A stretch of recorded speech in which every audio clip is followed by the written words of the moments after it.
చేయాలి. ఆ వాక్యమైన దేవుడు నిన్ను దీవిస్తాడు, బలపరుస్తాడు, నీకు సహాయము చేస్తాడు. చాలా జాగ్రత్తగా వాక్యము ఎప్పుడు మనం మర్చిపోకూడదు. చెప్పండి. కొన్ని మీకు అందరికి వాగ్దానాలు వచ్చింది, నాకే వాగ్దానం వచ్చింది? ఏ మనుషుడు నీ ఎదుట నిలవలేడు.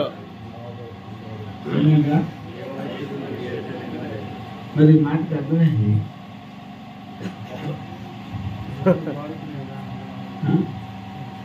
కనీసంగా ఈ మాటకు తగిన వాడినేనా? తగిన అర్హత నాకుందా? మన గొప్పల గురించి చెప్పుకోవడం కాదు, మనం గొప్పల గురించి చెప్పుకోవడం కాదు, ఈ మాటకు నేను తగిన వాడినేనా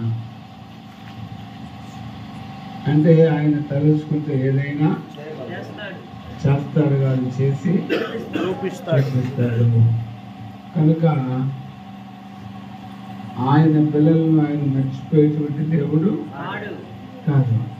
అందుకని ప్రార్థన పెట్టుకున్నప్పుడల్లా సంఘ పెద్ద కుటుంబస్తులు లేదా తిరుమూర్తి రత్న కుమారి అంటే వాళ్ళకు వచ్చినటువంటి వాగ్దానాలు బట్టి మనం ఏం చేయాలా? ప్రార్థన చేయాలి. ఏం చేయాలా? ప్రార్థన చేయాలి.